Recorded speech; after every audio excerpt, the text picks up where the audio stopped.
This is Stranger Things recreated down to the smallest details and the upside down perfectly mirroring the overworld. Easily my coolest project. But let's go back in time. So I need to build one island in the overworld and one in the nether. For the overworld one, we just need a bunch of dirt from this farm and some grass blocks to have it eventually spread. Now I can grab netherrack, red concrete, and mine 20,000 crimson nylium. Yeah, this one took a while. But now I can split myself in half and build both of these islands. Also, these portals right here connect to each other in the same location on the islands. This will be crucial later. But now let's fill in these roads, and also in the nether. Boom, we have 2 empty islands. Well, except for the bastion here. That's definitely gonna be annoying. Oh yeah, and these guys. We're gonna have to deal with the ghasts somehow. But for now, let's take care of other problems. First, let's AFK this sand duper and connect this island to the ocean floor. I always hate doing this, but this time because the shape of the island is so smooth, I don't actually mind it too much. Alright, I take it back. This still took forever. Now let's outline where every building will go. And place trees and bone meal to ground around these outlines. Oh, how pretty. Now, I want to do the same in the nether, but this island is basically a huge spawning platform for monsters. And while I appreciate how accurate to the show it is, it's really difficult to build anything while ghasts are bombarding you from the sky. So let's build a nether mob switch. Okay, so we have this simple chunk loader and a trap for zombies. But now we actually need the zombies. So if I go really high up and wait for nighttime, zombies will start spawning in and going through the portal into the trap. And with a bunch of zombies trapped, we now have a mobless nether. Except for this guy, I guess. And with that, I can place a couple of these big red trees with crimson fungi and a bunch of these dead trees with crimson hyphae. And that's both the regular Hawkins and the upside down prepared for all the builds. Actually, see this portal up there? Ugly, but useful. Let's make it useless. See, this portal is used to take me to the main nether, but the one at my base goes to the nether roof. But if we just build this machine, boom, and remove all of this bedrock here, we can access this build with my base portal. And finally, delete this floating one. So there will be 18 different buildings here, and we'll build these from the least to the most important. Starting with Skull Rock. While arguably very insignificant, it looks really cool. Plus, it's one of the few builds that will look different between the 2 dimensions. First, for the overworld side, we need a bunch of stone variants. So while I collect these, let me tell you about this rock. The only time it appears is when Eddie is hiding there, and both Steve and the police mentioned that it's a popular makeout spot. Now for the nether side, we need netherwall blocks, quartz ore, red nether bricks, and some other red blocks I already had. Meaning we can build the first location from Stranger Things. And now the upside down part? Yeah, the fact that I have to build 2 of each thing is gonna get really annoying later on, when we have to build the Starcourt Mall, the laboratory, school, and so on. But now moving on to the second least significant place, the Enzo's restaurant, for which I need to smelt this clay, now gather mangrove, mine 2 shulker boxes of granite, and craft 168 white banners. While this place only appears when Hopper got stood up, the name Enzo later became a codename for God Dimitri trying to rescue Hopper, hence why it's slightly more important than Skull Rock. And finally, let's add these letters, and that's 2 out of 18, or 4 out of 36, I don't know. We're 11% done with the buildings. The Hawkins Post building is far too colorful for how dark things get in it. First we need 36 stacks of terracotta, and now 5 stacks of yellow dye to color it all. Now we need diorite, for which I'm not gonna bother going into caves as I have infinite of both cobblestone and quartz, which can be crafted into diorite. Next we need a bunch of bamboo variants, and finally we need to make letters spelling the Hawkins Post twice. And now we can build this devilish place in both the very real world and now also the very real upside down. Yeah, that looks very spooky. The junkyard will be one of the most detailed buildings in this whole list. We need 61 different items for this tiny area. That's like half of all the blocks in Minecraft, right? But after looking through my horrible storage system, I only need to collect 8 different blocks. That being 33 stripped mangrove wood blocks, 10 blocks of coal, 4 light grey banners, 4 pieces of light blue terracotta, 3 chiseled bookshelves, 2 of these warped ward blocks, 1 magenta wool, and finally 11 of these banners that will look like wheels later. With that, I can build this broken orange car, this white one with a pile of trash next to it, these 2 piles of trash, a red car, and finally this RV, which you can actually enter and hide from monsters just like in the show. Now we need to do all of that in the nether as well. This reminds me of when Eddie played Master of Puppets on top of an RV in the season 4 finale, though it was a different RV. The Hargrove house is where Max used to live before the Billy incident. This one is really simple to build except for the fact that we need 8 stacks of calcite. Last time I needed calcite, I had to fly for 40 minutes. Let's hope this time it doesn't take that long. There we go. And I'll actually take a bunch extra in case we need more in the future. In this house we can see the mental torture that both Billy and Max go through. These are some of the most painful scenes to watch and we don't really get rewarded with a good resolution later. pizza. So it's basically a really sad house. Next, the Harrington house. The only thing that happens there is the party with Nancy and Bob. But dang, what a party that was, right? First, we need 2,000 of both dirt and the nether materials we collected earlier to terraform the land for this house to stand on. For now, this looks weird, but with a house there, it will all click into place. But now for the house. Because it's pretty big and I have to build 2 of them, we need quite a lot of materials, like nearly 5,000 blocks of quartz, meaning 20,000 of these quartz things. I don't actually know if we have enough. What? When did I get all of that? Alright, but now we need to collect 2,500 dark oak planks and 776 stripped dark oak wood, meaning I need to collect an entire shulker box of dark oak logs. Luckily, these trees are really easy to mine. Finally, I have to collect clay to smelt it and craft into bricks. And the rest of the mats were easy, so let's finish this house. Steve Harrington is definitely my favorite character in Stranger Things. The development he goes through in all the seasons is unmatched. From a very unlikable figure to a relatable, funny and charming persona, Steve has become an icon for this whole series. With the police station, we're slowly entering the territory of locations crucial to the story. Collecting the materials for this build was a breeze, as most of it was just sandstone and bricks. I also still have leftover letters from my Wild West video, during which me and Leladan actually designed this build. Make sure to check them out after watching this video. With that, we can build the least helpful place for fighting monsters in all of Stranger Things. And now the upside down part. No, like seriously, why is the police so helpless when it comes to the main plot of the series? Now let's add Hopper inside. And this POI is fully done. Next, Castle Byers, aka Will's secret hideout. This place doesn't appear very frequently in the show, but it is very crucial to the story. This time let's start with the nether side, as this version is still fully intact, because in season 3 episode 3 Will destroys his fort out of anger and sadness, which marks a symbolic end to his childhood. I really hope Will and Jonathan will fix it in season 5. That would be such a heartwarming scene. The Hawkins community pool. Most of the items we need are either prismarine variants or sea lanterns, meaning I can farm these at the Guardian farm we built last episode. And finally, I need to grab 32 banners and spell Hawkins Calm Pool. Building this one is a bit more tricky, as I first need to replace some of this ground with a friendly layer of sandstone. Luckily, I won't have to do the same in the nether, as it's not going to be a functional pool anyways. Speaking of the pool, we can now quickly build it, adding sea lanterns behind blue glass for a nice glowing effect. Now let's set up the entrance building, the fence, and finally the lifeguard chair for none other than Billy and Heather. Now let's quickly do the same in the nether, being careful not to accidentally add any water, because this pool is not supposed to work. No swimming. Sinclair house. The first house of one of the big 4.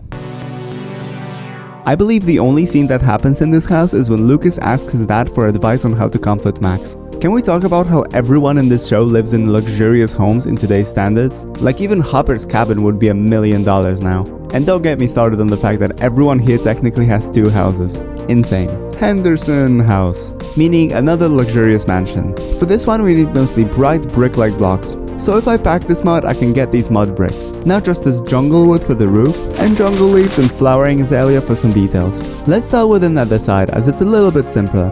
And now the overworld part, and now we're gonna add these pots with bamboo and leaves, and now this car parked in the back. And finally move a cat inside, as Mrs. Henderson loves her cats. Rest in peace, Muse.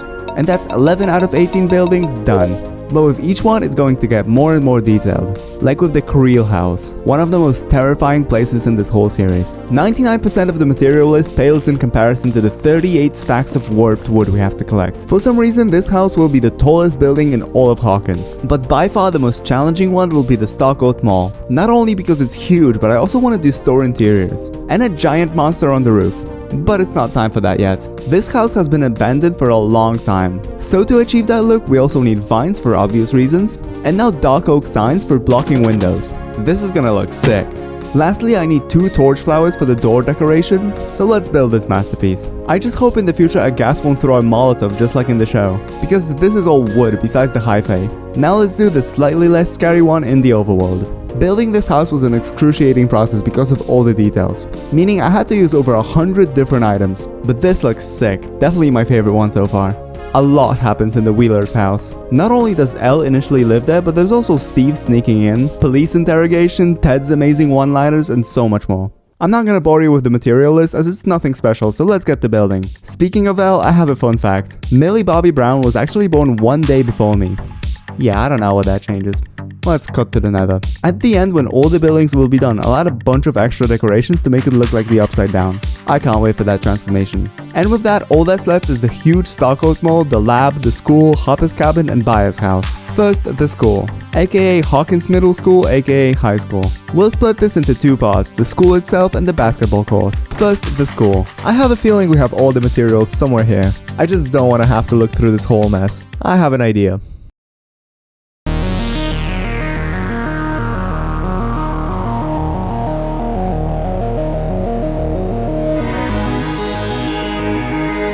Yup, that's everything for the main building. So let's get to work. Speaking of the school, Mr. Clark is such a fun character. I love every scene with him, and he's really helping us as the audience to understand some of the scientific concepts, like the Upside Down. I would honestly watch a whole spin-off with Mr. Clark as the main character. Now for the basketball court, we have all the mats for the main building, except for the actual court. But let's first build all of the outside and then we can focus on the court. And in the Nether as well, like always. I feel like I don't have to keep saying that. And now we need a full shulker box of birch wood. And now we have to strip it all to make it look like the typical floor for basketball. Now just these materials for the hoop. We just need 4 cobwebs for the nets. And we can build the floor. And now these hoops. Yeah, I don't think you can actually make that. And now the highly anticipated Starcourt Mall. Before we do the store interiors, let me do the mall exterior. But for starters, we need to replace this entire floor with sandstone. And right when I thought it was gonna go smoothly and fast and I wouldn't have to spend an hour doing this, oh, this is so annoying that I can't insta-mine concrete.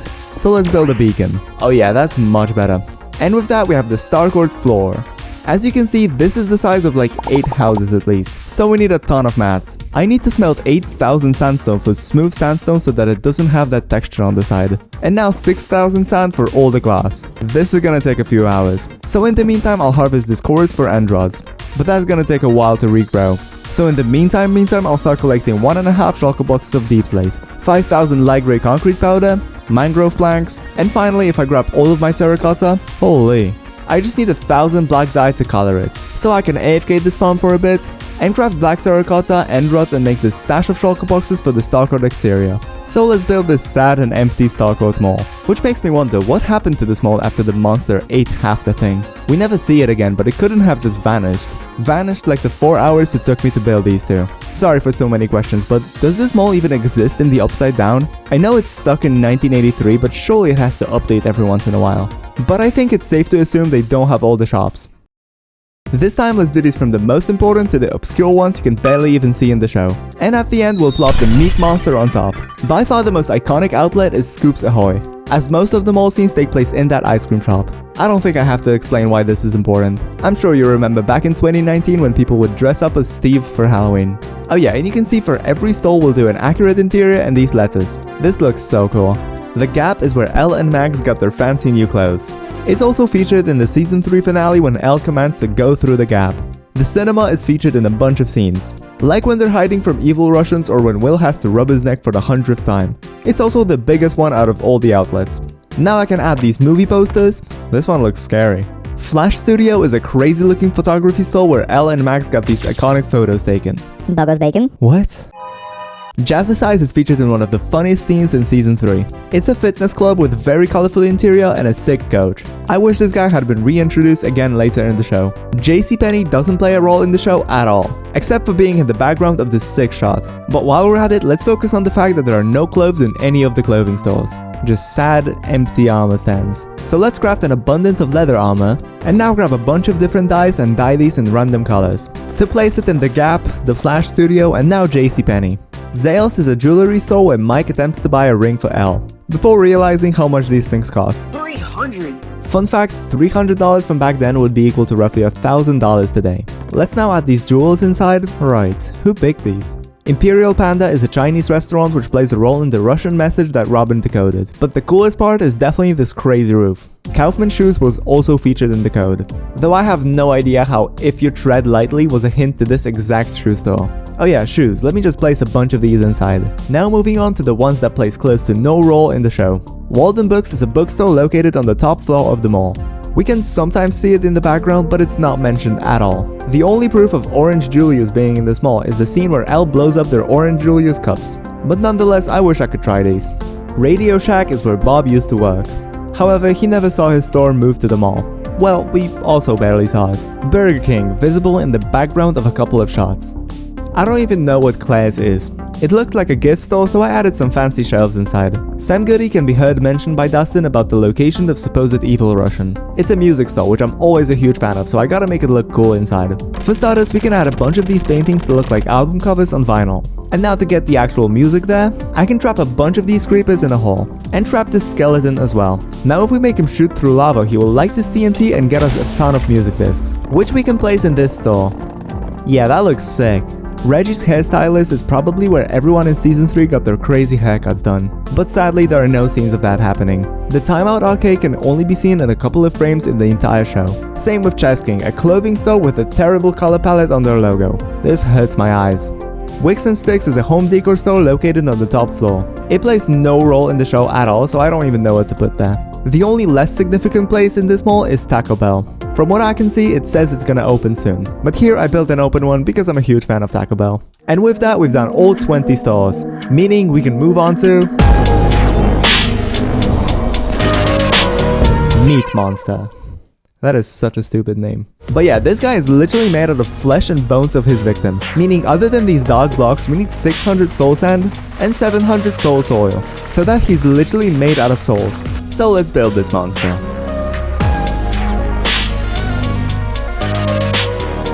And I gotta say, he looks terrifying. And when you look from inside, it's really scary. But with that, we finally completed the Starcourt Mall, leaving us with 3 more locations. But that took a lot longer than I expected.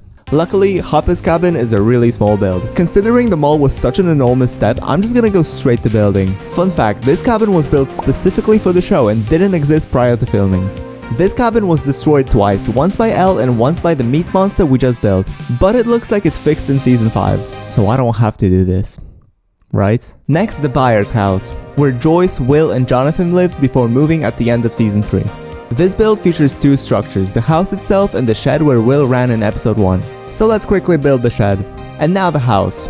This place was destroyed so many times throughout the show. From all the traps they built there, carpet soaked in petrol, Joyce mining the walls like it's Fortnite, letters painted on the wall, the whole thing being covered in vine maps, a demo dog being thrown through the window, to Steve and Billy fighting with every kitchen utensil they could find. This place hasn't been treated very well. And now finally, the Hawkins Laboratory. Since it's pretty huge and I also want functional interiors, I need 73,000 items in total. That's 41 shulker boxes. Let's start with the easy ones, meaning some quartz stuff, iron bars, and smooth stone slabs. Now andesite walls, polished black stone walls, and black terracotta. But that's only 14,000 out of 73,000 items we need. Yeah. For nearly 11,000 cobbled deep slate, I have a pretty clever idea. If I just get 3 wither skeleton skulls, there we go. I can summon a wither, and it will break the deep slate for me. I just need 7 shulker boxes, so this shouldn't take too long. That's 1, 2, 3, 4, 5, 6, and 7, meaning I can finally kill this thing. And I also get an extra beacon. Now I have to AFK the stone generator for many hours. Actually, let me build a faster one. Oh yeah, that's much better. At least 15% faster. And with 14.5 shulker boxes filled with stone, we have to smelt it all.